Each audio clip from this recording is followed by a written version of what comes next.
Hello दोस्तों। Hello officers. मैं ऋतिक मिश्रा आपका स्वागत करता हूं सबसे अमेजिंग चैनल सक्सेस वाला पे, और आपका सबसे प्यारा चैनल सक्सेस वाला। ठीक है।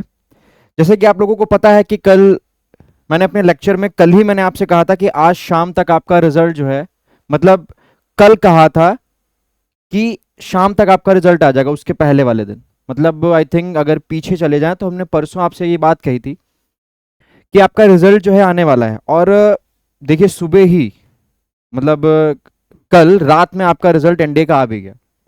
ठीक है। मतलब जो प्रेडिक्शन की थी वो सही निकली कि आपका जो है रिजल्ट आया। कल शाम तक आपका लोगों का रिजल्ट आउट हो चुका है। जिन बच्चों ने अभी नहीं देखा है वो बच्चे देख लें। जिन बच्चों ने देखा हुआ है और जिनका सिलेक्शन हो गया है, कॉन्ग्रेट्स। और जिनका नहीं हुआ है उनको भी कॉन्ग्रेट्स, कि आप लोग जो है दोबारा मेहनत करें, दोबारा उठें और तैयारी करें। ठीक। तो मैं बात करूंगा अपने प्लेटफॉर्म की कि इसी प्लेटफॉर्म से इतने कम समय में, मतलब बहुत ज़्यादा समय हम लोगों ने इस बार, जब हम लोगों ने हमारी बैच लॉन्च हुई थी, जब हमारी पूरी टीम लॉन्च हुई थी, तो बहुत ज़्यादा समय एग्जाम्स का नहीं था। आई थिंक मेरे हिसाब से 2-2.5 महीने बचे हुए थे तब हम लोगों ने अपनी बैच लॉन्च की थी, क्योंकि कुछ प्रॉब्लम्स की वजह से बैच थोड़ी लेट स्टार्ट हुई थी। लेकिन उन 2-2.5 महीनों में भी जितने भी बच्चे हमारे पुराने कॉन्टैक्ट में थे, क्योंकि ये आयोटा 2.0 सीरीज बहुत पहले से चल रही है, हम लोग प्रॉपर तरीके से डिजिटल तरीके से ऑनलाइन प्लेटफॉर्म पर आए थे। अब आपके एग्जाम्स के टू एंड मतलब समझ लीजिए 2 या 2.5 महीने बचे हुए थे एग्जाम्स के। लेकिन उसके पहले ही हमारे विनीत सर आप लोगों के लिए आयोटा 2.0 सीरीज पहले से ही चला रहे थे, आयोटा चला रहे थे। मतलब 2.0 तो अभी हमारे लोगों की रिस्टार्ट हुई है, पहले से ही वो आयोटा जो है, हम लोगों की बैच, हम लोगों का जो मतलब मेहनत थी वो विनीत सर पहले ही कर रहे थे। तो उनसे जुड़े जितने भी हमारे बच्चे थे, जिन लोगों ने इन 2 महीनों में अपनी मेहनत की, सक्सेस वाला के साथ जुड़े रहे, लगभग मैं अगर आपको नंबर्स बताऊं कि कितने स्टूडेंट्स का सिलेक्शन हुआ, तो वो हंड्रेड्स के डिजिट्स में आ रहा है। ठीक है। मतलब क्रॉस है। आप सोचिए कि हंड्रेड्स के डिजिट में कितना, और जल्दी ही 1000 हम लोग क्रॉस करने वाले हैं। समझ रहे हैं? इतने बच्चों का सिलेक्शन, जो बच्चे जुड़े हुए थे, जो बच्चे उसी 2-2.5 महीने में हम लोगों से ऑफलाइन भी जुड़े, हम लोगों से ऑनलाइन भी जुड़े, जितने भी बच्चे हम लोगों से जुड़े, ठीक है, वो डेटा क्रॉस कर रहा है, जो हम लोगों ने सोचा भी नहीं था। जो बहुत जैसे लड़के हैं, अतुल कुमार यादव हम लोगों के साथ पढ़े थे, कृष्णा कुमार पढ़े थे, प्रियांगी शर्मा पढ़ी थी, वर्मा सॉरी, अमित कुमार यादव जी पढ़े थे। मेरे पास डेटा है। ठीक है। डेटा है मेरे पास कुछ बच्चों का। तो कहने का मतलब यह है कि बहुत कम समय में बहुत सटीक और बहुत अच्छा कंटेंट अगर आपको प्रोवाइड कर दिया जाए किसी भी चैनल पे, मैं अपने चैनल की बात नहीं कर रहा, आपको किसी भी प्लेटफॉर्म से अगर कम समय में अच्छे एक्सपीरियंस्ड टीचर से अगर आपको कंटेंट मिल जा रहा है, तो आप 2-2.5 महीनों में भी एग्जाम्स को निकाल सकते हो। और ये वो बच्चे एग्जाम्पल हैं, इस बात के एविडेंस हैं कि ये जो सर आप कह रहे हैं वो बिल्कुल सही है। ठीक है। पढ़ने वाले तो सालों पढ़ते रहते हैं, 1 महीने मतलब 1 साल 2 साल उनका हो जाता है, नहीं सिलेक्शन होता, क्योंकि क्या चाहिए, क्या उनको देना है, ये चीजें शेयर करनी चाहिए बच्चों से, और वो वही कर पाएगा जो एक्सपीरियंस्ड होगा, जो इस फील्ड में एक्सपीरियंस्ड होगा। ठीक है। तो कहना यही है कि जिन बच्चों का सिलेक्शन हो गया है, और अभी हम लोगों के सामने मतलब काफी नाम लिखे हुए हैं, पढ़ूंगा तो समय बहुत जाएगा। ठीक है। बट ये है कि हाँ, जिन बच्चों का सिलेक्शन हुआ है उनसे तो पर्सनली मिलना है, और उनसे और सारी बातें करनी है कि कैसे आप लोगों ने पढ़ा इस प्लेटफॉर्म से, कितने समय में क्या क्या तैयारी। ठीक है। एज अ एल्यूमिनाई आप लोगों के लिए, जिन लोगों का सिलेक्शन नहीं हुआ उन लोगों के लिए एज अ एल्यूमिनाई वो उनको बुलाया जाएगा, बात की जाएगी उनसे। ठीक है। और जिन बच्चों का सिलेक्शन नहीं हुआ है, जिन बच्चों का कुछ पॉइंट से रह गया है कि सर इतने पॉइंट से रह गया, इतने पॉइंट से रह गया, तो घबराने की बात नहीं है। जिनका फर्स्ट अटेम्प्ट था उनको तो बिल्कुल ही घबराने की बात नहीं है, दम लगाइए, उठिए, गिरिए, ये सब चलता रहता है। हाँ, जिनका लास्ट अटेम्प्ट था वो भी घबराए मत, क्योंकि थोड़ा अपनी पढ़ाई को और इंक्रीमेंट करें, और थोड़ा लेवल अप करें, और सीडीएस का एग्जाम्स के लिए प्रिपरेशन करें, एफकैट वगैरह, एयरफोर्स वगैरह का एग्जाम दें। ठीक है। कोई घबराने वाली बात नहीं है, सीडीएस का एग्जाम अभी आप लोगों के लिए है, ऐसा नहीं है कि चला गया। ठीक। तो ये सारी बातें हम लोग अपने पहले लेक्चर में कर चुके थे, तो बहुत ज्यादा जो है इतना बताना भी नहीं है। सारे बच्चे होशियार हैं जितने भी हमारे साथ जुड़े हुए। बस हाँ, ये कहने का मतलब है कि ये जितने भी बच्चे हमारे पास हैं, ये जितने भी बच्चे हमारे पास हैं, ये सारे के सारे बच्चे कॉन्टिन्यूटी बनाए रखे, कंसिस्टेंसी बनाए रखे, टेम्पर अपने अंदर डेवलप रखे कि सर इन 2-2.5 महीनों में भी आप कैसे भी करा के हमारा सिलेबस करा दीजिए।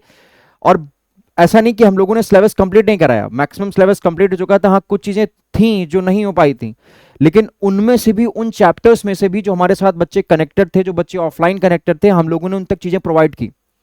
जो डायरेक्ट हमारा लाइव यूट्यूब वीडियो देख रहे थे उन तक तो नहीं पहुंच पाया, लेकिन हाँ, जितने हम लोगों से कनेक्टेड थे पर्सनली, उन तक हम लोगों ने वो कंटेंट पहुंचा दिया, उन तक हम लोगों ने वो चीजें सारी पहुंचा दी।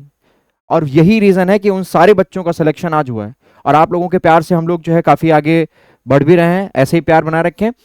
चलिए, आज हम अपना लेक्चर शुरू करते हैं, ग्रेविटेशन का लेक्चर 2, लेक्चर नंबर 2। पिछले लेक्चर पे हम लोगों ने क्या क्या सारी चीजें देख ली थी, ये जरा देख लीजिए।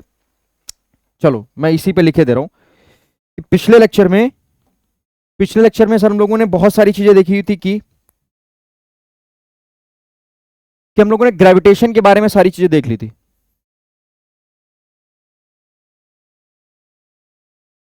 ठीक है, ग्रेविटेशन के बारे में हम लोगों ने सारी चीजें देख ली थी। क्या कि सर ये एक वीक फोर्स होता है, ये अट्रैक्शन फोर्स होता है, ये डायरेक्शनल होता है, ये एक फंडामेंटल फोर्स होता है, ये एक सेंट्रल फोर्स होता है। ये सारी चीजें हम लोगों ने डिस्कस कर ली थी। इसकी डायरेक्शन हमेशा line joining the centre of two masses होता है। ठीक है, इसकी डायरेक्शन, देखो डायरेक्शन बहुत इंपॉर्टेंट होती है। इसकी जो डायरेक्शन होती है वो डायरेक्शन हमेशा इन दो स्फीयर्स के जो मासेस हैं इनके सेंटर को मिलाने वाली लाइन के हमेशा क्या होता है, इन लाइन के हमेशा अलोंग होता है। समझ में आ गया? और हमने इसका एक्सप्रेशन भी निकाला था कि सर इन दोनों के बीच में लगने वाला फोर्स कितना लगेगा, तो F is equal to capital G m1 m2 upon R square. ठीक है, m1 m2 upon R square. फिर हम लोगों ने ये चीज देखी थी कि यहां पर F और आर स्क्वायर एक दूसरे के इन्वर्सली प्रोपोर्शनल है, तो इसका सर ग्राफ आया था हम लोगों का कुछ इस तरीके से। ठीक है, कि जिस तरीके से आप रेडियस को सॉरी इन दोनों के बीच की डिस्टेंस को बढ़ाते जाओगे, उस तरीके से हमारा ग्रेविटेशनल फोर्स धीरे धीरे कम होता चला जाएगा। ठीक, ये सारी चीजें हम लोग डिस्कस कर चुके थे। ठीक है, फिर हम लोगों ने इस जी की वैल्यू भी डिस्कस की थी, कितनी का 6.67 into 10⁻11 newton metre square per kilogram square, newton metre square per kilogram square. ये हम लोगों ने यूनिट भी देख ली थी अपने, समझ में आ गया? Newton metre square per kilogram square. बहुत सारी चीजें हम लोगों ने देखी थी, जो बच्चे नहीं आए हैं वो यहां पर देख लें। ठीक है, जिन जो जो बच्चे नहीं आए थे, ये हम लोग पिछले लेक्चर पे अपने डिस्कस सारी चीजें कर चुके हैं। ठीक, ये सारी यूनिट्स, अलग अलग तरीके की यूनिट्स, ये सब चीजें हम लोग डिस्कस कर चुके हैं। तो इस लेक्चर को देखने से पहले बच्चे लोग पहले लेक्चर नंबर फर्स्ट देखे जाके, उसके बाद ये लेक्चर सेकंड करें। ठीक है, फिर से क्या भाई कह रहा हूं, गलतियां मत करो, स्मार्ट मत बनो, ओवर स्मार्ट मत बनो कि जो है हमको सब आता है हम यहीं से शुरू कर देंगे। नहीं, पहले लेक्चर कंप्लीट करिए जाके। इसमें बहुत सारी चीजें ऐसी हैं जो मैंने बहुत अच्छे से आप लोगों के लिए एक्सप्लेन की हुई हैं। ठीक है, कैप्लर्स लॉ मैंने बहुत अच्छे से एक्सप्लेन किया हुआ है कि क्या कैसा क्या रीजन है। ठीक है, तो आप लोगों को इसको बिल्कुल भी अवॉइड नहीं करना है कि सर हम यहीं से शुरू कर दें, क्या नहीं। देखो मैंने कितने अच्छे तरीके से सारी चीजें बताई हुई हैं आपको, तो इसको पढ़िए जाके, उसके बाद आप सेकंड लेक्चर पे आइए। ठीक है सर, आज हमारा क्या रहने वाला है? आज बेटा हम लोग डिस्कस करेंगे इस जी, जो स्मॉल जी है उसके बारे में, जिसको आप लोग एक्सेलरेशन ड्यू टू ग्रेविटी का नाम देते हो। ठीक है, उसके बारे में आज हम चर्चा करेंगे पूरी, कितनी क्या उसका कैसे क्या क्या चीजें उसकी इफेक्ट डालती है उस पर, उसकी वैल्यू पे क्या चीजें इफेक्ट डालती हैं, क्या क्या चीजें, ये डिस्कस करने वाले हैं। और आज स्मॉल जी और कैपिटल जी के अंदर हम लोग रिलेशन सेटअप करेंगे, उसके बारे में सारा उसका जो हम लोग पोस्टमार्टम करेंगे। राइट, चलो तो आगे हम अपने बढ़ते हैं लेक्चर नंबर 2 पे, जो कि है आपका ग्रेविटेशन। तो सर ग्रेविटेशन होता क्या है, किसने किया, ये सब आपको छोटी क्लासेस में बताया जाता है कि ग्रेविटेशन को जो प्रपोज किया था वो न्यूटन ने प्रपोज किया था।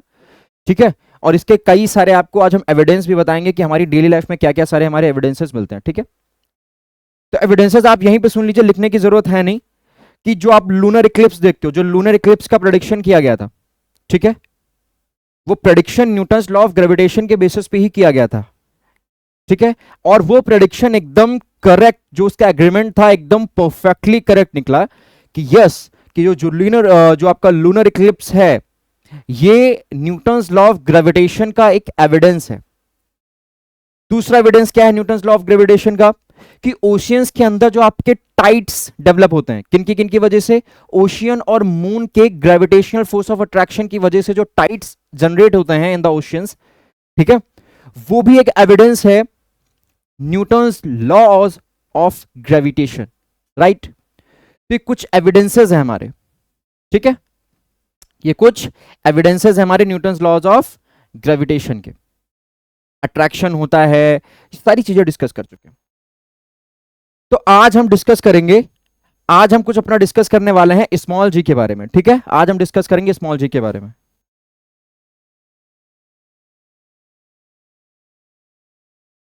आज हम क्या डिस्कस करेंगे?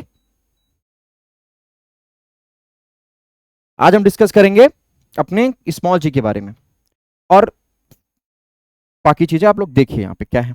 ठीक है, समझिए। तो हम लोगों ने सर एक फॉर्मूला पढ़ा था, कल एक फॉर्मूला पढ़ा था, F is equals to G m1 m2 upon R square. ठीक है, यह हम लोगों ने कल एक फॉर्मूला हम लोगों ने पढ़ा हुआ था, जिसमें हमारा सर जी क्या होता है, जिसमें हमारा जो जी होता है वो यूनिवर्सल ग्रेविटेशनल कांस्टेंट होता है।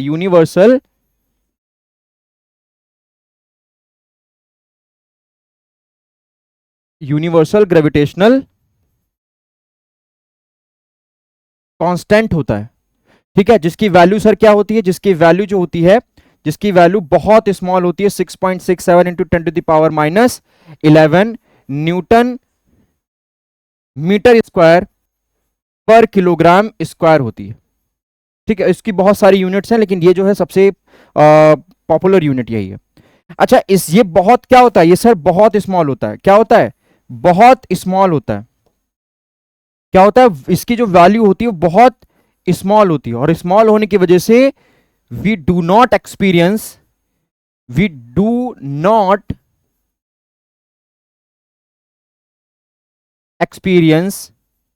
This force in daily life. हम लोग इसको अपनी डेली लाइफ में इसी वजह से नहीं एक्सपीरियंस कर पाते हैं, क्योंकि इसकी वैल्यू देखो -11 ऑर्डर की होती है। कितने ऑर्डर की होती है? इसकी वैल्यू -11 ऑर्डर की होती है। ठीक है। अच्छा, कभी कभी क्या होता है बच्चा, कभी कभी आपका इसका कह देते हैं कि इसका वेक्टर फॉर्म बताओ, कि ये इस जो आपने लिखा हुआ है ये फॉर्मूला, इसका वेक्टर फॉर्म क्या होगा, इसी फोर्स का वेक्टर फॉर्म क्या होगा। ठीक है, समझिए ध्यान से। इसी फोर्स का जो वेक्टर फॉर्म लिखेंगे, कभी कभी डायरेक्ट आपके एमसीक्यू में आ जाता है कि वेक्टर फॉर्म लिखिए। ठीक है, क्या लिखिए? वेक्टर फॉर्म लिखिए इसका। तो इसका वेक्टर फॉर्म देखिए क्या होगा, समझो। इसका आज हम वेक्टर फॉर्म देखने वाले हैं। कुछ कुछ चीजें हैं जो आपके लिए इंपॉर्टेंट हो जाती हैं। इसका वेक्टर फॉर्म देखो।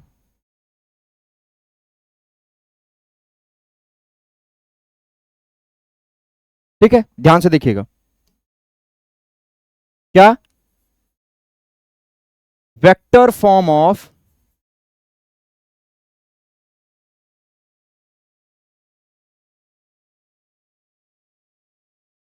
Gravitational force. Vector form of gravitational force. ठीक है, क्या है इसका वेक्टर फॉर्म, कैसे बनेगा सर? तो ध्यान से देखो, इसका वेक्टर फॉर्म कैसे बनेगा। Vector form of gravitational force क्या होगा, देखो। इसमें देखो होगा क्या, मान लिया कि हमारे पास ये दो बॉडीज हैं इस तरीके से। ठीक, इन पर ग्रेविटेशनल फोर्स जो होगा, इन दोनों को सेंटर को मिलाने वाली लाइन के अलोंग होगा। ये हमने क्या कर दिया, ये हमने इन लाइन को ज्वाइन कर दिया, इनके सेंटर्स को ज्वाइन कर दिया, और इनके सेंटर को ज्वाइन करने वाली लाइन के अलोंग ही हमारा क्या होगा, इनके सेंटर की लाइन के अलोंग ही ज्वाइन करने वाली जो भी लाइन होगी उस पर हमारा फोर्स होगा। ये मान लिया हमारा बॉडी का मास m1 है, ये मेरी बॉडी का मास m2 है। इन दोनों के बीच की डिस्टेंस, इन दोनों के बीच की डिस्टेंस को हमने क्या माना, इन दोनों के बीच की डिस्टेंस को हमने माना m1 और m2। ठीक है, सॉरी r माना, क्या माना, इन दोनों के बीच की डिस्टेंस को मैंने r माना। अच्छा, अगर मैं कहूं कि ये फोर्स जो है वो, अब समझो, ये वाला जो फोर्स लग रहा है आपका, ये F,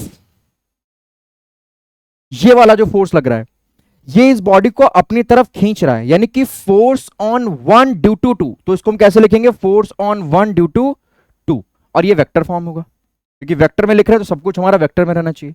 अच्छा, ये वाला जो आप फोर्स देख रहे हो, ये इस वाली बॉडी को अपनी तरफ खींच रहा है, यानी कि ये फोर्स ऑन टू लग रहा है ड्यू टू वन।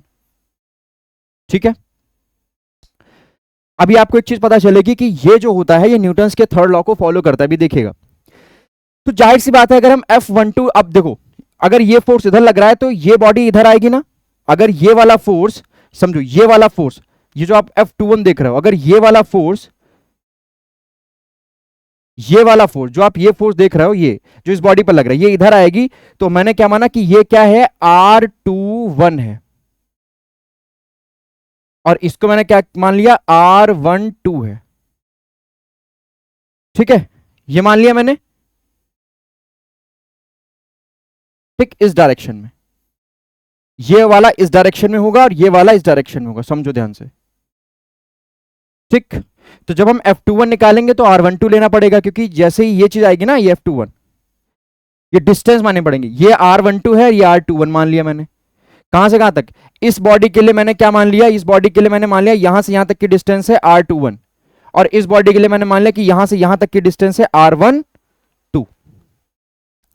तो अगर हम लिखने की कोशिश करें, फोर्स को लिखने की कोशिश करें, तो हम क्या लिखेंगे, अगर हम F12 लिखें तो F12 इज इक्वल टू क्या लिखेंगे, G M1 M2 divide by R21 का square,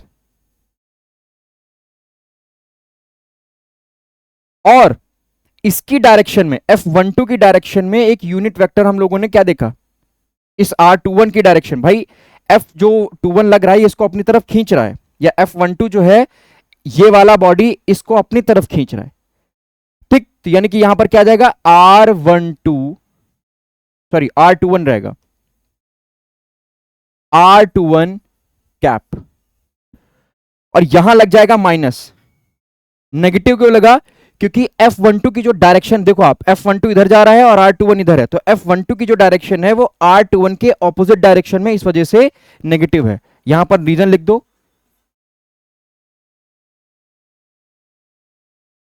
negative sign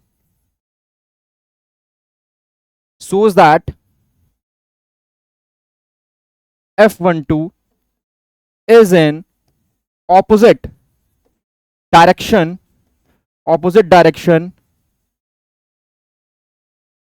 is in opposite direction to R21। ठीक, इस वजह से ये हमारा नेगेटिव लग गया, और यही हमारा क्या है, इसी को हम बोलते हैं vector form of gravitational force. इसको आप और जो है सॉल्व कर सकते हो, इसको आप अगर सॉल्व करना चाहो तो इसको आप और अच्छे तरीके से सॉल्व कर सकते हो, लेकिन कोई जरूरी नहीं है, समझो, कोई इतना जरूरी नहीं है इसको सॉल्व करना, बस इतना ही अगर आप रहने देते हो तब भी आपका सही है। वैसे अगर आप सॉल्व करो तो इसको क्या लिख सकते हो, आप लोग जानते हो इसको और क्या लिखा जा सकता है, इसको और लिखा जा सकता है भाई आर कैप, हम लोगों ने देखा है, इसको हम लोग बोलते हैं R vector divide by mod of R. तो आप इसको और चेंज करके इस फॉर्म में लिख सकते हो, लेकिन आप यहीं तक रखो, वो ज्यादा बेटर है। अगर आप यहीं से सिमिलरली, अगर यहीं से आप F21 निकालो तो जाहिर सी बात है F21 वेक्टर क्या हो जाएगा, माइनस का G M1 M2 divide by R F21 है, तो यहां पर F12 हो जाएगा स्क्वायर, और यहां पर उसी की डायरेक्शन में एक यूनिट वेक्टर। सिमिलरली बिल्कुल इसी तरीके से, ठीक है, बिल्कुल इसी तरीके से ये भी आपका एक फोर्स निकल के आएगा। आया समझ में। अब अगर हम इन दोनों फोर्सेस को देखें तो क्या हम, अब देखो जरा यहां से एक चीज और, इस ग्राफ से आप लोगों को एक चीज और क्लियर हो रही होगी कि ये जो R12 है, ये जो R12 है और R21 है, वो जाहिर सी बात है कि दोनों बराबर है, लेकिन ऑपोजिट डायरेक्शन में, यानी कि R12 is equals to R21। अगर वेक्टर फॉर्म में देखोगे तो ये नेगेटिव आएगा। क्या आएगा, ये नेगेटिव आएगा। क्यों नेगेटिव आएगा, क्योंकि R12 की डायरेक्शन जो है वो R21 के ऑपोजिट है, तो R12 is equals to R21। अब अगर मैं, ध्यान से देखो, अगर मैं, सुनो ध्यान से, अगर मैं R21 की जगह पर, अब देखो अगर यहां पे मैं ऐसे लिख सकता हूं कि नहीं, R21 is equals to R12 vector, और ये लगा सकता हूं माइनस, लिख सकता हूं कि नहीं लिख सकता हूं, लिख सकता हूं, है ना। तो R21 is equals to minus of R12, तो R21 की जगह पर अगर हम माइनस ऑफ R12 लिख दें तो क्या जाएगा, देखो ध्यान से, अगर इसी को थोड़ा हम चेंज करें, इसी को अगर हम चेंज करें तो हम लिख सकते हैं F12 is equals to minus of G M1 M2 divide by R21 का स्क्वायर, और R21 वेक्टर कैप लिख सकते हैं, यानी कि ये भी चीज होगी इस तरीके से, ठीक है, यानी कि R21 cap is equal to minus of R12 cap. अब हम अगर R21 की जगह पर R12 वैल्यू पुट कर दें, ध्यान से देखो, R21 की जगह पर अगर हम R12 पुट कर दें इस कैप की जगह पर, पुट कर दिया, यहां भी पुट करना पड़ेगा। अगर आप यहां भी पुट कर देते हो R12 स्क्वायर, तो जरा गौर से देखो कि हम इतनी वैल्यू को, सिर्फ हम इतनी वैल्यू को, ये जो आपको वैल्यू देख रहे हो, सिर्फ इतनी वैल्यू को क्या हम ये नहीं लिख सकते? क्या हम इतनी वैल्यू को ये नहीं लिख सकते? F21 लिख सकते हैं ना, यानी कि F12 is equals to F21 minus का, लिख सकते हैं कि नहीं लिख सकते हैं? F12 is equals to minus का F21, और यही क्या कहता है, न्यूटन्स का थर्ड लॉ हमारा यही है। क्या सर इतनी देर में बताया? मैंने बताया कि ये वाली बॉडी इसको अपनी तरफ खींच रही है और ये वाली बॉडी इसको अपनी तरफ खींच रही है, ये दोनों एक दूसरे को खींच रहे हैं, ये दोनों बॉडी, ये वाली बॉडी इसको अपनी तरफ खींच रही है और ये वाली बॉडी इसको अपनी तरफ खींच रही है। तो ये दोनों फोर्स मैंने निकाल लिया। मान लिया कि ये वाली बॉडी जो है इसको अपनी तरफ F12 फोर्स से खींच रही है, ये वाली बॉडी इसको अपनी तरफ F21 फोर्स से खींच रही है, समझे? तो वही मैंने क्या किया है, वही मैंने F12 निकाल लिया आपके फॉर्मूले से, जो ग्रेविटेशनल फोर्स का फॉर्मूला होता है वेक्टर फॉर्म में, और यही मैंने F21 दोनों की वैल्यू निकाल ली। और बस दोनों में अंतर कितना आ रहा है, बस ये पोजीशन वेक्टर जो आप देख रहे हो इनका फर्क आ रहा है। तो तभी मैंने कहा मैग्नीट्यूड दोनों का सेम रहेगा, दोनों का जो मैग्नीट्यूड रहेगा वो सेम रहेगा, बट दोनों की डायरेक्शन कैसी रहेगी, ऑपोजिट रहेगी। मतलब अगर हम ग्रेविटेशनल फोर्स की बात करें यहां से, तो ये एक्शन रिएक्शन फोर्स को भी मतलब वो कर रहा है, सेटिस्फाई कर रहा है, एक्शन रिएक्शन लॉ को फॉलो हो रहा है, यहां पर एक्शन रिएक्शन लॉ फॉलो हो रहा है, जिसको हम लोग न्यूटन्स थर्ड लॉ भी बोलते हैं, न्यूटन्स थर्ड लॉ भी बोला जाता है।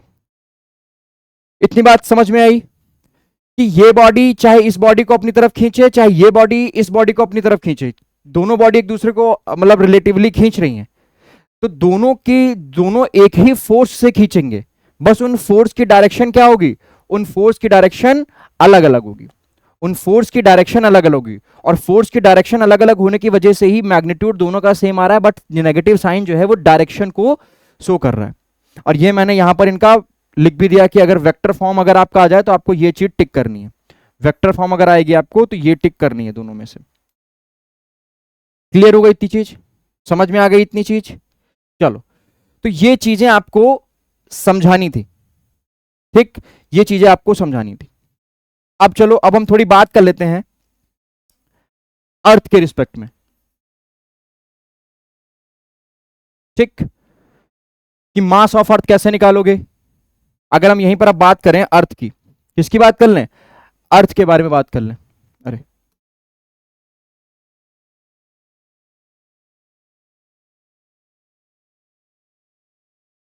ठीक, तो जैसे कि हम लोगों ने फॉर्मूला भी क्या पढ़ा, हम लोगों ने फॉर्मूला पढ़ा F इज इक्वल्स टू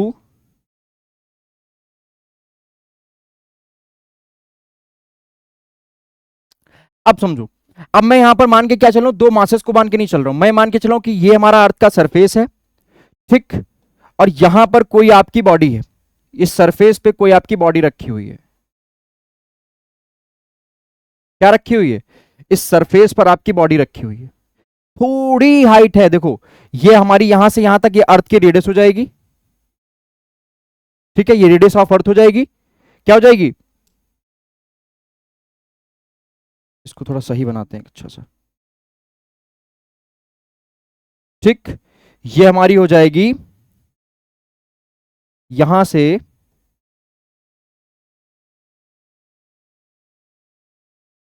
समझो। अब हम थोड़ा अर्थ के रिस्पेक्ट में बात कर लें। अर्थ जानते हो आप एक सॉलिड सॉलिड स्फीयर होता है, इस तरीके से हम बात करें, सुनो जरा,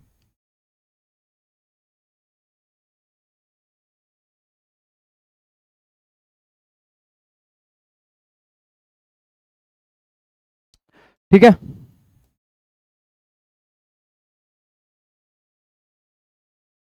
ये हमारा एक अर्थ हो गया। ये अर्थ की मैंने यहां से यहां तक अर्थ की मैंने रेडियस को कंसीडर कर लिया। यहां पर मैंने क्या किया, यहां पर मैंने एक ऑब्जेक्ट को माना कि ये यहां पर ऑब्जेक्ट है, और देखो ये ऑब्जेक्ट से थोड़ी सी एच हाइट पर है। कितनी सी? थोड़ी सी मैं एच हाइट माने ले रहा हूं इसकी। कितनी हाइट ऊपर है ये ऑब्जेक्ट, मतलब मान लो सरफेस के ऊपर इतनी हाइट ऊपर है। ठीक, अच्छा, यानी कि यहां पर हम ये बात कर सकते हैं कि अर्थ के रेडियस के सामने ऑब्जेक्ट की हाइट की कोई वैल्यू नहीं है, मतलब h tends to zero, h tends to zero, यानी कि सब कुछ हम अर्थ की रेडियस को ही मानकर काम करेंगे। ठीक है, इस बॉडी का मास मैं मान लूं m, और इस बॉडी अर्थ, इसके अर्थ के मास को मान लूं मास ऑफ अर्थ। सर यहां हम पढ़ने क्या जा रहे हैं? हम अर्थ के बारे में पढ़ने जा रहे हैं कि अर्थ के मास का फॉर्मूला कैसे निकालेंगे, अर्थ की डेंसिटी कैसे निकालेंगे, या अर्थ के रेडियस का क्या फॉर्मूला बनेगा, ये सारे फॉर्मूले। सर इनसे क्या सवाल आता है? आ जाता है। डायरेक्ट आपसे क्या पूछ लेगा, वो एक्सप्रेशन दे देगा, और एक्सप्रेशन आपसे डायरेक्ट वो निकाल के पूछ लेगा। क्या कर लेगा? एक्सप्रेशन वो आपसे डायरेक्ट निकाल के पूछ लेगा। वो एक्सप्रेशन आपसे डायरेक्ट निकाल के क्या कर लेगा? डायरेक्ट आपसे एक्सप्रेशन ही पूछ लेता है। तो अब देखो यहां से क्या होगा, समझो ध्यान से। हमने क्या फॉर्मूला पढ़ा सर? हमने, अब जाहिर सी बात है कि एक ग्रेविटेशनल फोर्स, असल में अगर हम बात करें तो जो हमारा वेट होता है, क्या वेट, वेट ही हमारा क्या होता है? ग्रेविटेशनल फोर्स होता है, ग्रेविटेशनल फोर्स होता है बाई अर्थ। अर्थ हमारे पर कितना ग्रेविटेशनल फोर्स लगाती है? mg। कितना फोर्स लगाएगी? mg फोर्स लगाती है। वेट हमारे पर कितना फोर्स लगाती है? mg फोर्स लगाती है। कितना? mg। हम लोग ये चीज जानते हैं कि वेट जो होता है बॉडी का, किसी भी बॉडी का अगर हम वेट की बात करें तो किसी भी बॉडी का जो वेट होता है वो W equals to M G होता है। क्या होता है? और यही हमारा ग्रेविटेशनल पुल बाय अर्थ होता है, यानी कि अर्थ इसको ग्रेविटी की डायरेक्शन में, यहां पर सर कितना मान लूं, ग्रेविटी की डायरेक्शन में मान ले रहा हूं। यहां पर कितनी है? जी है। कितनी? जी माने ले रहा हूं। ग्रेविटी की डायरेक्शन हमारी क्या होगी? यहां होगी, और मैंने क्या मान लिया? जी मान लिया, स्मॉल जी मान लिया, जिसको हम लोग बोलते हैं एक्सेलरेशन ड्यू टू ग्रेविटी। अभी इसके बारे में भी हम लोग सारी चर्चा करने वाले हैं। ठीक है, इसी को हम लोग क्या बोलते हैं? इसी को हम लोग बोलते हैं ग्रेविटी। तो ग्रेविटेशनल, तो जो ग्रेविटेशनल है ना, वही ग्रेविटी होती है।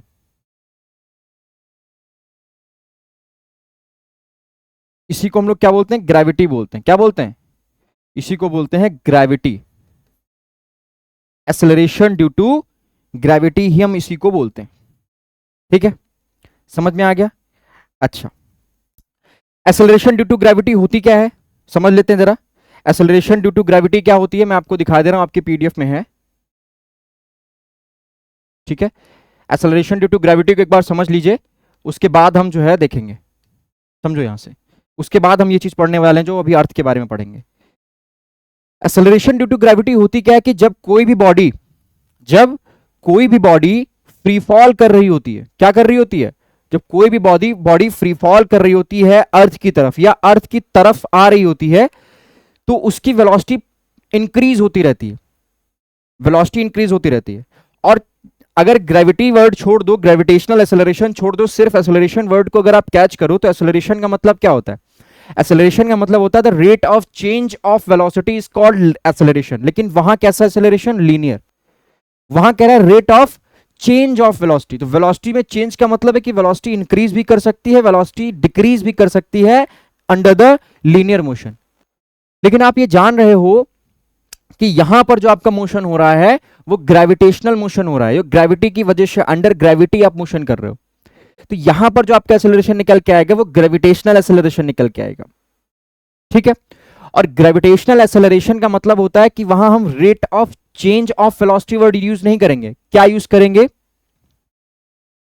Rate of increase in velocity. Rate of increase in velocity is called gravitational acceleration, is called gravitational acceleration।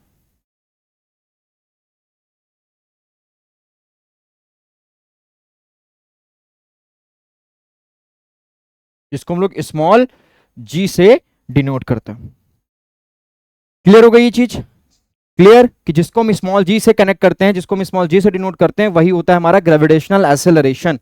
क्या होता है? Gravitational acceleration. इसको जानते किस नाम से है? उसको हम जी नाम से देखते हैं। अब थोड़ा समझ लो जो आपके सामने लिखी हुई है कि gravity is the force of attraction exerted by the earth toward its centre on any object. Direction क्या होगी? मैंने आपको बताया था, हमेशा कोई भी अगर ऑब्जेक्ट है, कोई भी अगर ऑब्जेक्ट नीचे फ्री फॉल कर रहा है, तो ये जब जैसे भी नीचे आएगा, वो फोर्स एक लगेगा, ग्रेविटेशनल फोर्स लगेगा, वो हमेशा अर्थ के सेंटर की तरफ लगता है। किसकी तरफ लगता है? अर्थ के सेंटर की तरफ लगता है। ऑब्जेक्ट लाइंग ऑन और नियर इट सरफेस, अर्थ के सरफेस पर लाई करे या उसके आसपास रहे, तभी ये फॉर्मूला निकल के आएगा, F = G m1m2/r²। ठीक, बहुत ज्यादा हाइट पे, बहुत ज्यादा कम हाइट पे, अंदर अगर अर्थ के अंदर चले जाओ, अर्थ के ऊपर चले जाओ, तो ये वेरिएशन इनटू जी होता है, वो हम लोग पढ़ेंगे अभी, ये है टॉपिक आप में। If we neglected the resistance of a friction offered by air, the fall of body in air is free fall कहलाएंगे उसको। ठीक है, फ्री फॉल का मतलब क्या होता है कि उसकी इनिशियल वेलोसिटी 0 होगी और वहां पर ग्रेविटी वर्क करेगा, ना कि एक्सेलरेशन। एक्सेलरेशन रिप्लेस बाय जी हो जाएगा, लीनियर एक्सेलरेशन रिप्लेसेस बाय जी हो जाएगा। A body falls freely only in vacuum. Force of gravity acting on a body is the measure of weight of the body. वही मैंने कहा कि बॉडी का wait जो होता है W = mg, वही हमारा क्या होता है? फोर्स ऑफ ग्रेविटी बोलते हैं उसको। क्या बोलते हैं? उसी को हम बोलते हैं फोर्स ऑफ ग्रेविटी, जो अर्थ बॉडी पे लगाती है उसको खींचने के लिए, उसको अपने पास लाने के लिए। Thus, weight of a body is defined as the force of attraction exerted by the earth on the body towards its center। इस पूरे लिखे हुए पार्ट की सबसे इंपॉर्टेंट लाइन की जो acceleration due to gravity of the earth है, जिसको हम लोग जी के नाम से जानते हैं, वहीं से उसी कॉन्सेप्ट से एक फॉर्मूला निकल के आता है वेट का। वेट का कॉन्सेप्ट निकल के आता है W = mg। और क्या बोलते हैं कि जो वेट होता है बॉडी का, वो डिफाइन है फोर्स, यानी कि यही वेट आपका फोर्स हो जाता है, यही वेट आपका फोर्स हो जाता है। कब? कब? ये फोर्स ही आपके बॉडी का वेट मेजर करेगी जब अर्थ किसी भी बॉडी पर फोर्स लगा रही हो और उसको अपनी सेंटर की तरफ लाने की कोशिश कर रही हो। ठीक है, उसी को हम लोग बोलते हैं gravitational force. F = mg by अर्थ।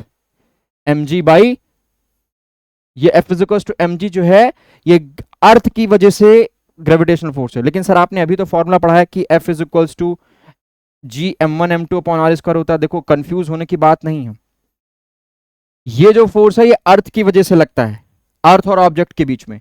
ये जो फोर्स है ये दो बॉडीज के बीच में लगने वाला फोर्स है। कोई भी दो बॉडीज हैं, कोई भी दो बॉडीज हैं, उनके बीच में लग रहा है। जैसे दो प्लैनेट्स के बीच में लग रहा है, हमारे और आपके बीच में लग रहा है, और दो बॉडीज के बीच में, अलग अलग बॉडीज के बीच में लग रहा है, तो वो ये फोर्स लग रहा है। लेकिन अर्थ किसी भी बॉडी को अपने आप से खींच रही है, तो हमारा ये वाला फोर्स लगेगा, और इसी को हम बोलते हैं वेट ऑफ अ बॉडी। ठीक है, when m is the mass of a body placed at the surface of the earth where acceleration due to gravity is g, then gravity pull, यानी कि gravitational force is equals to weight of a body is equals to mg, जो मैं आपसे अभी इतनी देर से पीछे बातें कर रहा था। अभी इसके बारे में हम एक बार और चर्चा करेंगे जब हम ये देखेंगे कि g की वैल्यू में प्लेस टू प्लेस कहां वेरिएशन होता है। g की वैल्यू किन किन चीजों पर निर्भर करती है, किन किन चीजों पर अफेक्टेड होती है, कि ये करोगे तो जी बदल जाएगा, यहां जाओगे तो जी बदल जाएगा, ऐसी चीज होगी तो जी बदल जाएगा। ये सारी चीजें अभी हम लोग जो है डिस्कस करने वाले। ठीक है, समझ में आ गया? चलो, अभी हम लोग क्या पढ़ रहे थे? अभी हम लोग जो चीज पढ़ रहे थे उस पर ध्यान देते हैं। अभी हम लोग जो चीज डिस्कस कर रहे थे वो ये थी, हाँ ये, तो मैंने क्या माना था, मैं अर्थ के बारे में आपको सारी चीजें बताने जा रहा था कि अर्थ का मास कैसे निकालोगे, क्या फॉर्मूला होगा, रेडियस कैसे निकालोगे और डेंसिटी कैसे निकालोगे। तो उनके लिए एक फॉर्मूला डायरेक्ट मैं आपको बता दे रहा हूं क्या है। बस यहां पर फिगर को समझ लो कि ये एक अर्थ है जिसकी रेडियस ऑफ अर्थ मैंने आर से डिनोट किया हुआ है, और यहां पर उसकी कुछ हाइट पर, यानी कि ये जो ऑब्जेक्ट है दूर नहीं है, ये नियर द अर्थ है। क्या है? ये नियर द, ये ऑब्जेक्ट जो भी रखा हुआ है ये नियर द अर्थ रखा हुआ है। कहां रखा हुआ है? नियर द अर्थ रखा हुआ है। तो जाहिर सी बात है अर्थ इसको अपनी तरफ पुल करेगी, कितने फोर्स से हम लोग जानते हैं, अभी हम लोगों ने देखा ग्रेविटेशनल पुल कितना होगा, mg। यही इस बॉडी का वेट होगा, यही इस बॉडी का वेट होगा। अर्थ इसको अपनी तरफ खींचने की कोशिश करेगी, थोड़ा ही ऊपर है अर्थ से, बिल्कुल सर। तो अर्थ इसको अपने एक फोर्स से नीचे की तरफ खींचने की कोशिश करेगी, वो फोर्स क्या होगा? mg होगा, और वही बॉडी का वेट होता है, उसी को बॉडी का वेट बोलते हैं, जो W = mg हमारा लगता है।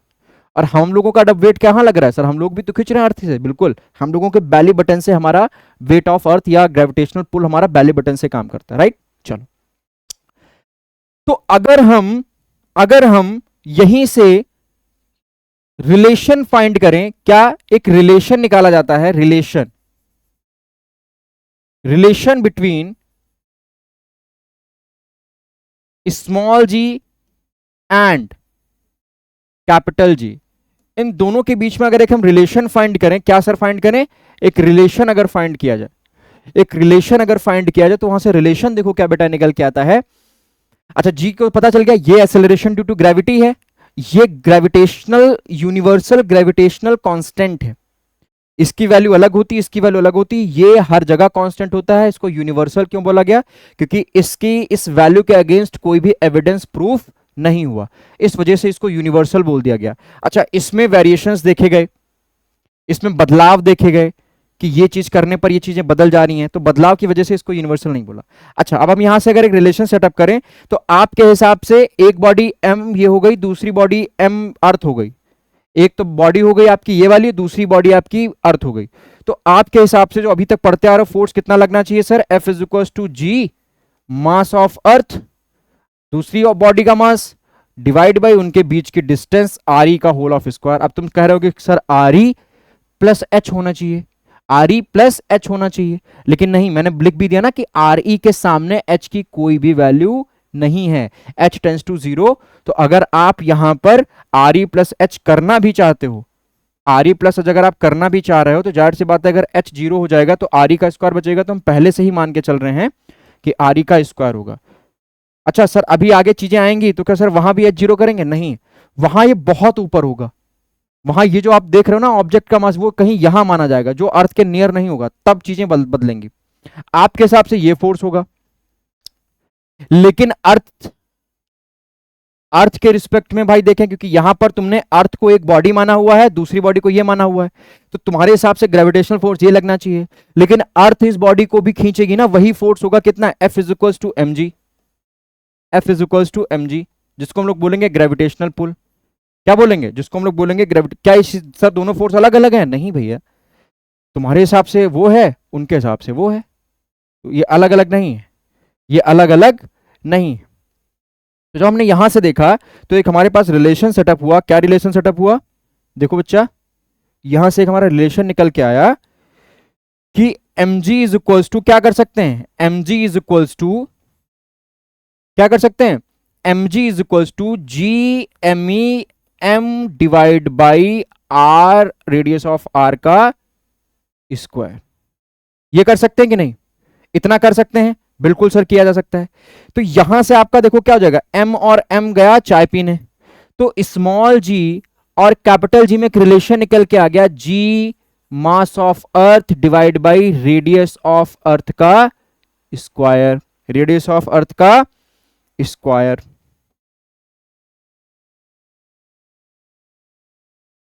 आया समझ, आया समझ, बिल्कुल सर, ये आ गया relation between G and capital G and small G. यहां से अब हमने बात क्या की थी, यहां से तो जी की वैल्यू आपकी निकल के आ गई, अगर आप यहां पर ही मास ऑफ अर्थ और रेडियस ऑफ अर्थ की वैल्यू पुट करोगे तो जो जी की वैल्यू आएगी वो इतना आपसे पूछेगा नहीं, ठीक है। तो यहां से जो जी की वैल्यू आएगी, ठीक है, जो यहां से आपके जी की वैल्यू आएगी वो देखो क्या रहने वाली है, वो देखो आपकी क्या रहने वाली है। तो g की वैल्यू आप लोग जानते हो कि g इज इक्वल टू होता है आपका 9.80 मीटर पर सेकेंड स्क्वायर। ये आपकी ग्रेविटेशनल एक्सेलरेशन की वैल्यू होती है, किसकी, ग्रेविटेशनल एक्सेलरेशन की वैल्यू होती है,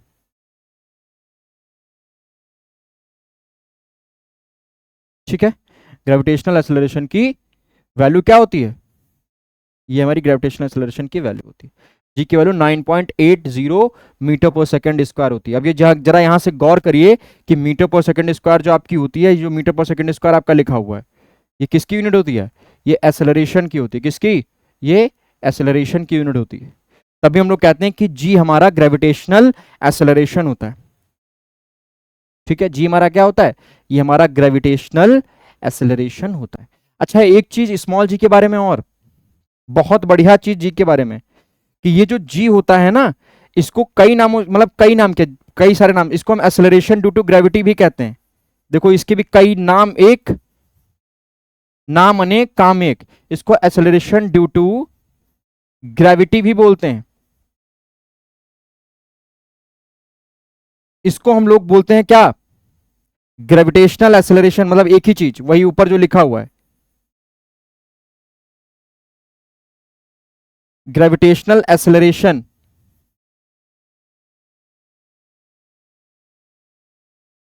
और इसको सबसे इंपॉर्टेंट चीज, इसको हम लोग ग्रेविटेशनल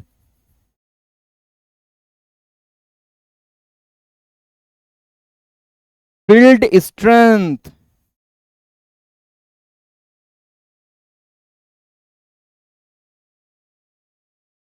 भी बोलते हैं।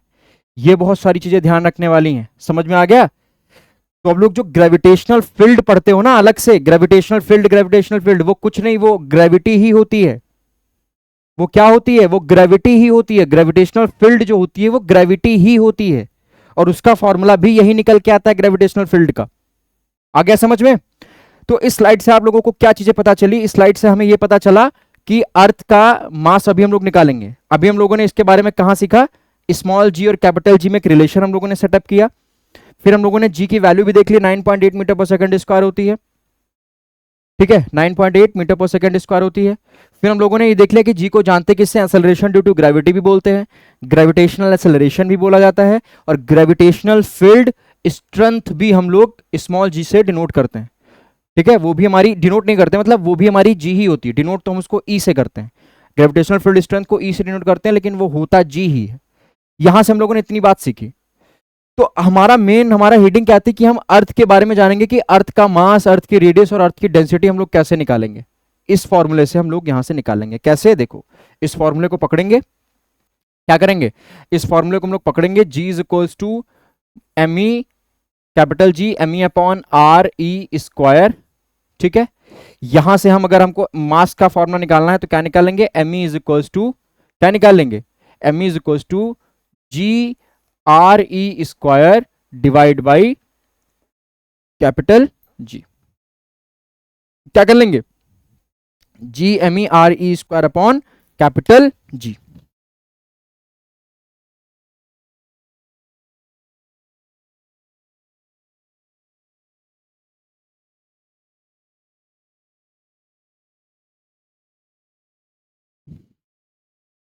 ठीक है, अब अगर आप यहां पर वैल्यू पुट कर दो, इसकी 9.8 पुट कर दो, रेडियस ऑफ अर्थ आप जानते हो क्या होती है, 6.37 इंटू 10⁶, इसका होल ऑफ स्क्वायर कर दो। ठीक है, कैपिटल जी की वैल्यू भी आप जानते हो, 6.67 इंटू 10⁻11 कर दो। और जब इन सारी चीजों को आप कैलकुलेट करोगे, जब सारी चीजों को आप कैलकुलेट करोगे तो यहां से आपकी जो वैल्यू निकल के आएगी वो आएगी 6 इंटू 10⁻24 किलोग्राम। ये अप्रॉक्स वैल्यू होगी, क्या होगी, ये अप्रॉक्स होगी। तो अर्थ का मास, तुम्हें क्या लगता है कि वो लोग उसको तराजू लेके गए होंगे, वहां पर तराजू लेके उसको वेट उसका मेजर किया होगा, नहीं भैया, यही सब तरीके हैं। इन्हीं तरीकों से उसने जो है वैल्यूज निकाली होंगी। यही तरीका है निकालने का। अब रेडियस वो धागा लेके आपकी मीटर के लेके मेजर थोड़ी करने गए होंगे। इन्होंने मास के रिस्पेक्ट में ये फॉर्मूला बना लिया, मास के रिस्पेक्ट में ये फॉर्मूला इन्होंने बना लिया, यहां से उन्होंने मास कैलकुलेट कर लिया। यानी कि यहां से क्या निकल के आया कि मास ऑफ अर्थ, ये सब चीजें थोड़ी वैल्यूज जो है याद रखा करो, 24 किलोग्राम। ठीक, यहां से उन्होंने मास कैलकुलेट कर लिया। यहीं से ये रेडियस, भाई ये मास का फॉर्मूला बना लिया, यहीं से रेडियस के रिस्पेक्ट में फॉर्मूला बना सकते हैं, radius R E square is equals to G M E upon, G M E upon, sorry R E निकालना है ना, आर ई इज इक्वल्स, हाँ R E is equals to हो जाएगा जी एम ई अपॉन ये। ठीक, यानी कि अगर हम यहां से स्क्वायर हटा दें, यहां से अगर स्क्वायर हटा दो तो इधर अंडर रूट लगा दो, ये रेडियस का फॉर्मूला निकल के आ जाएगा। ठीक, यहां से आप क्या निकाल सकते हो, यहां से आप रेडियस ऑफ अर्थ निकाल सकते हो, रेडियस ऑफ अर्थ यहां से निकाल सकते हो। ठीक है, यहां से रेडियस ऑफ अर्थ निकाली जा सकती है। सब चीजें आपके पास, एक फॉर्मूला याद कर लो, उससे आप सारी चीजें निकाल सकते हो। यहां से ये निकाल सकते हो, इस फॉर्मूले से आप मास निकाल सकते हो, इस फॉर्मूले से आप मास निकाल सकते हो, इस फॉर्मूले से आप मास निकाल सकते हो। हर एक फॉर्मूले से आप कुछ ना कुछ काम, सिर्फ एक इस फॉर्मूले से, ठीक। यहां से रेडियस निकाल ली, यहां से हमने क्या निकाल लिया, यहां से मास निकाल लिया। क्या निकाल लिया? मास निकाल लिया। अब अगर हम यहां से मास हो गया, ये हमारी रेडियस हो गई। अगर यहां से अब हम डेंसिटी की बात कर लें तो डेंसिटी के रिस्पेक्ट में क्या सर फॉर्मूला बनेगा? डेंसिटी के रिस्पेक्ट में क्या फॉर्मूला बनेगा भाई? डेंसिटी क्या होती है? डेंसिटी क्या होती है? क्या होती है डेंसिटी? बताओ भाई। मास इज इक्वल टू क्या होता है? Volume into density. Density is equal to क्या हो जाएगा? मास अपॉन वॉल्यूम, यानी कि क्या हो जाएगा? Mass upon volume. मास हमारा होता है एमई, और वॉल्यूम हमारा क्या होता है? 4/3। क्या होता है? 4/3 भाई।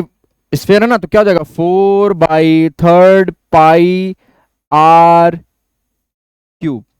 क्या हो जाएगा? 4/3 पाई आर क्यूब।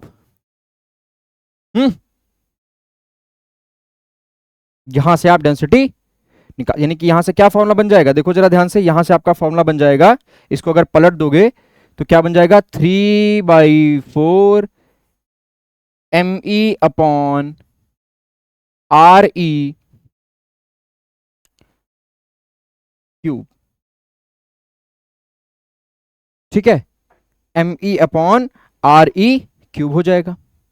अच्छा, अगर हम इसको थोड़ा तोड़ें तो इसको हम ऐसे भी लिख सकते हैं 3/4 ME, और इसको हम लिख सकते हैं RE का स्क्वायर मल्टीप्लाइड बाई 1/RE लिख सकते हैं। और अगर हम यहां से ME अपॉन RE स्क्वायर की वैल्यू निकालें इस वाले फॉर्मूले से, तो क्या आएगा? G/G, यानी कि हम इसकी जगह पर G/G लिख सकते हैं। तो फॉर्मूला क्या बना? 3/4 इसकी जगह पर हमने कैपिटल G डाल दिया, इसकी जगह पर हमने स्मॉल g डाल दिया, नहीं हाँ, इस पूरी की जगह पर G आ रही। ये फॉर्मूला हमारा क्या बन जाएगा? ये फॉर्मूला हमारा बन के तैयार हो जाएगा। क्या हो गया? ME upon RE square. अच्छा, G अपॉन G ऊपर रहेगा ना, 3/4 G अपॉन 4πRE G। लो, ये हमारी डेंसिटी का फॉर्मूला निकल के आ गया। क्या? यानी कि अगर हमको डेंसिटी ऑफ अर्थ निकालनी है, रो ऑफ अर्थ निकालनी है, तो हम क्या फॉर्मूला लगा दें? सर ये सब क्यों, क्या आएगा? बिल्कुल, ये इससे सवाल नहीं आएगा, आ भी सकता है सवाल, लेकिन इससे डायरेक्ट क्या आ जाते हैं? इससे डायरेक्ट आपको आ जाते हैं कि बताओ एक्सप्रेशन क्या होगा। मैं देख रहा था जब पेपर जो मैंने उठा के देखे, तो उसमें जो है ये सारी चीजें दी हुई थी, ये सारी चीजें आपको दी हुई थी। ठीक है, ये सारी चीजें आपको निकालने को कभी कभी वो दे देता है, बाकी ज्यादातर ये इससे फॉर्मूले ही एक्सप्रेशन उठा के रख देगा बस। डेंसिटी ऑफ अर्थ समझ में आ गया? यहां से सारी वैल्यूज पुट करोगे, डेंसिटी आपकी आ जाएगी। ठीक है, रेडियस ऑफ अर्थ वैल्यूज में क्या होती है सर? सर अगर इसके हम वैल्यूज की बात करें तो देखो, ये सारी चीजें आपके फॉर्मूले सामने आपके क्लियर है। ठीक है, ये सारे फॉर्मूले आपके क्लियर है। अगर हम वैल्यूज की बात कर लें कि सर अलग से वैल्यूज बता दीजिए, तो याद रखो ये वैल्यूज इंपॉर्टेंट हो जाती है आपके लिए,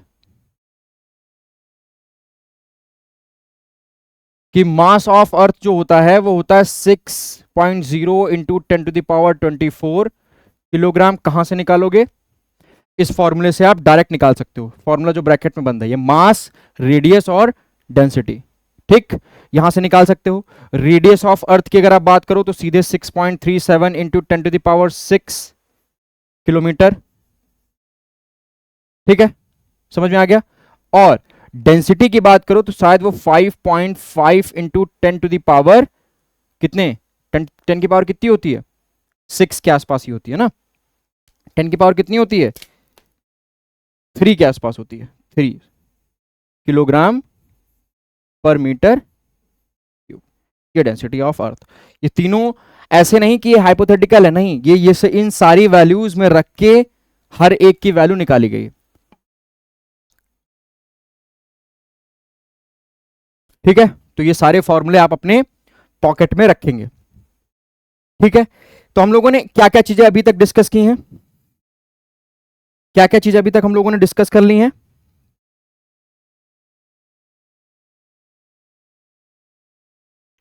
क्या क्या चीजें डिस्कस हुई हैं सर?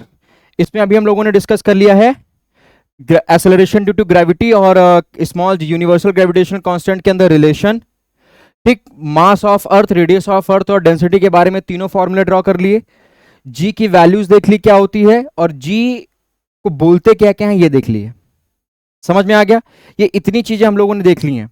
और हम लोगों ने क्या देखा हुआ है, और हम लोगों ने ये देखा हुआ है कि जी जो हमारा ग्रेविटेशनल फोर्स होता है उसको हम, उसका वेक्टर फॉर्म क्या होता है। ठीक है, उसका वेक्टर फॉर्म क्या होता है। तो हमने हमने आज तीन चीजें पढ़ी कि ग्रेविटेशनल फोर्स का वेक्टर फॉर्म क्या होता है वो पढ़ा, और अर्थ मतलब एक्सेलरेशन ड्यू टू ग्रेविटी क्या होती है वो चीज हम लोगों ने देख ली कि एक ग्रेविटेशनल पुल होता है वो किसी और की वजह से नहीं, बाय अर्थ होता है, और उसी को हम लोग एक्सेलरेशन ड्यू टू ग्रेविटी या ग्रेविटेशनल फील्ड स्ट्रेंथ के नाम से जानते हैं, जिसकी वैल्यू आप लोग अच्छे से पढ़ते आ रहे हो, 9.8 होती है। क्या होती है? 9.8 होती है। ठीक है, और हम लोगों ने क्या देख लिया, हम लोगों ने देख लिया कि फिर स्मॉल जी और कैपिटल जी में रिलेशन क्या होता है।